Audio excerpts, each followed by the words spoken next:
एक डीएम को यानी कि एक आईएएस ऑफिसर को कैसे सस्पेंड या बर्खास्त किया जा सकता है, इसका क्या तरीका है। और डीएम को सस्पेंड यानी डीएम माने एक आईएएस ऑफिसर को सस्पेंड या बर्खास्त करने का पावर किसको है, कौन इन्हें बर्खास्त कर सकता है। जैसे कि अभी उत्तर प्रदेश सोनभद्र में एक डिस्ट्रिक्ट मजिस्ट्रेट को सस्पेंड किया गया है।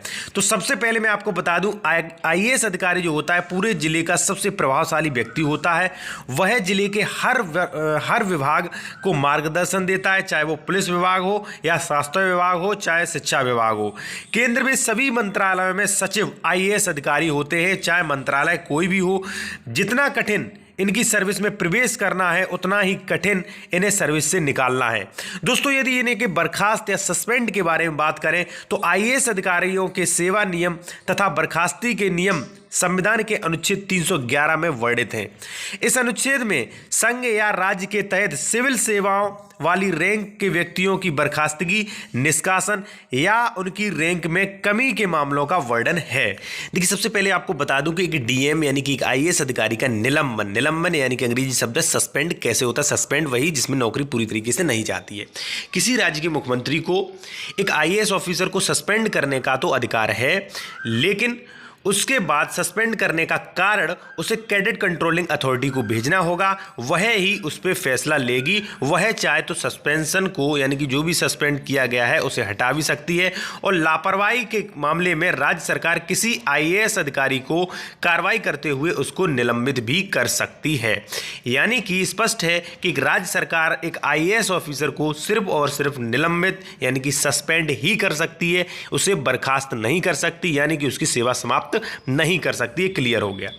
2015 में केंद्र सरकार को एक नए नियम के मुताबिक अब किसी भी आईएएस या आईपीएस अधिकारी को 1 हफ्ते से ज्यादा निलंबित नहीं रखा जा सकेगा। हालांकि जहां राज्य सरकारों की समीक्षा समिति ने इससे पहले अनुमति दी हो, वह स्थिति में यह नियम लागू नहीं होगा। दूसरा सबसे महत्वपूर्ण प्रश्न है कि एक आईएएस ऑफिसर यानी कि एक डीएम आईएएस ऑफिसर को बर्खास्त कौन कर सकता है। तो देखिए, मैंने पहले ही बता दिया कि जितना मुश्किल इनकी सर्विस में प्रवेश होता है उतना ही मुश्किल एक आईएएस अधिकारी को हटाना होता है। राज्य सरकार किसी आईएएस अधिकारी को सस्पेंड या उसका ट्रांसफर ही कर सकती है। बर्खास्तगी का अधिकार राज्य सरकार के पास नहीं है। एक आईएएस अधिकारी की नियुक्ति राष्ट्रपति करता है। यह बहुत ध्यान देने वाली बात है कि एक आईएएस अधिकारी की नियुक्ति राष्ट्रपति ही करता है। इसका मतलब कि राष्ट्रपति के सिवाय इन अधिकारियों को कोई भी बर्खास्त नहीं कर सकता है। राज्य सरकार केवल इनको निलंबित कर सकती है, इनकी सस्पेंड कर सकती है या इनका तबादला कर सकती है।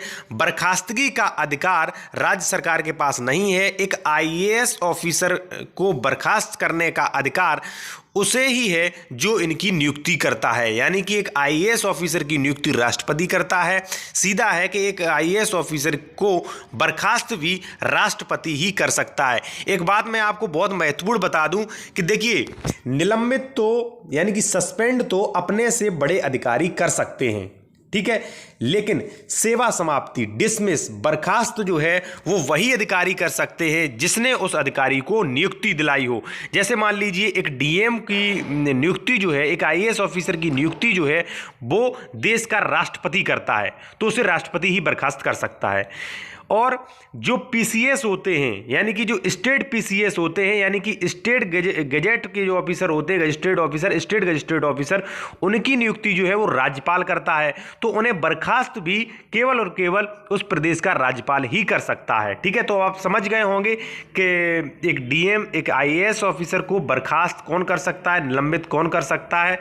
और यदि आपका कोई प्रश्न है तो कमेंट में अवश्य पूछें।